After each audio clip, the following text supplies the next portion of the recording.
Olá, eu sou a Daiane Kari e eu sou autora do projeto intitulado Quadro Vivo Automatizado, Cultivo em Espaços Reduzidos, orientada pela professora Denise Fernandes.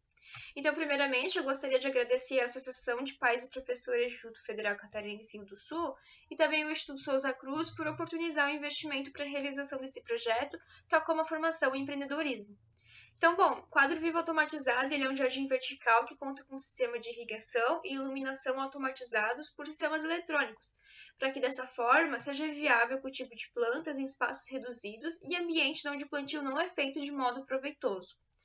A automação ela é feita utilizando arduinos e componentes eletrônicos como placa e protoboard e também via códigos.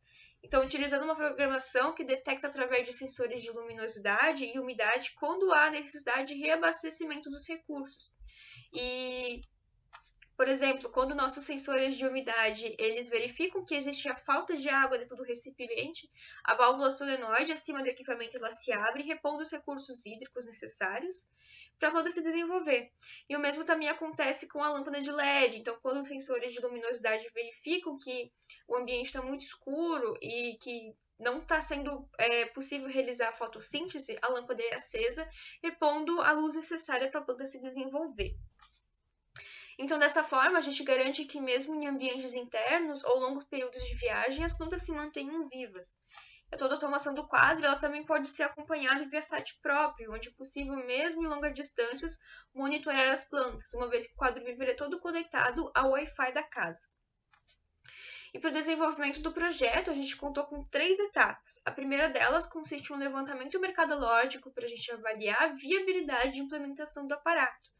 Então, como resultado dessa etapa, a gente constatou que existe sim a abertura do nosso público-alvo para o uso do quadro vivo e ainda a necessidade de ter plantas dentro de casa, uma vez que o nosso público-alvo tem uma rotina muito agitada, fica longos períodos fora de casa e muitas vezes não tem o conhecimento necessário para o cultivo de plantas. Isso acaba inviabilizando muitas vezes que essas pessoas tenham dentro de sua casa diversas plantas, temperos e hortaliças.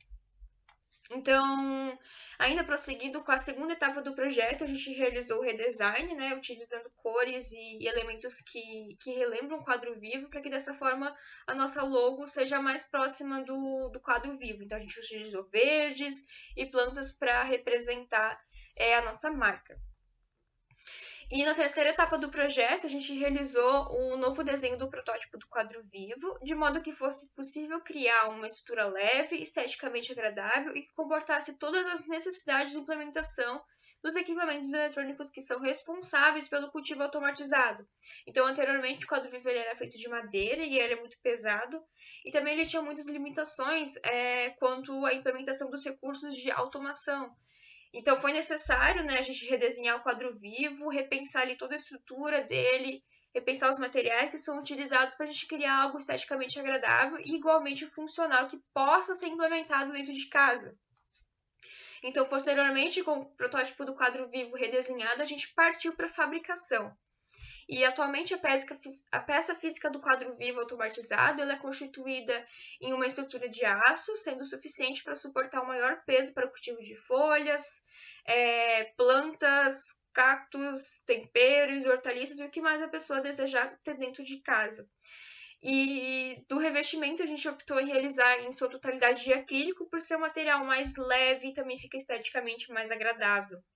Então, para a montagem, a gente priorizou que cada módulo ocupe o mínimo de espaço possível e que ainda apresentasse uma funcionalidade muito grande e que se encaixasse no ambiente, em diversos ambientes em que o quadro se encontra. E os equipamentos de automação, como mangueiras de gotejamento, eles se encontram abaixo da borda da prateleira, de maneira não visível e funcional. Também para suprir todas as necessidades hídricas das plantas e favorecendo a harmonia do ambiente e, ao mesmo tempo, a funcionalidade. E o reservatório de água e os demais componentes eletrônicos eles se encontram no topo do aparato. E na iluminação, a gente utilizou a lâmpada de LED não tubular em cada prateleira, fornecendo a luz necessária para o desenvolvimento das plantas, que assim, dessa forma elas podem realizar a fotossíntese de maneira eficaz e proporcionando o desenvolvimento completo dela. Então, nessa nova estrutura do quadro vivo, a gente tem que cada prateleira tem um sistema de automação individualizado, onde dentro da mesma estrutura é possível realizar o cultivo de cactos e outra prateleira é possível colocar, por exemplo, alface. Dessa forma, o usuário consegue ter uma gama muito grande de plantas dentro do quadro vivo. E com esse investimento fornecido pela Souza Cruz, foi possível a realização dessas estruturas do quadro vivo para serem posteriormente comercializadas e implementadas dentro dessas residências. Então, esse projeto ele fomentou principalmente a capacitação, né, desses assuntos relacionados ao empreendedorismo, gestão dos negócios, tanto quanto essa parte assim, de construir o quadro vivo. Então, foi um projeto muito proveitoso, né? E eu espero que mais pessoas tenham essa oportunidade de desenvolver seus projetos com esse investimento. Muito obrigada.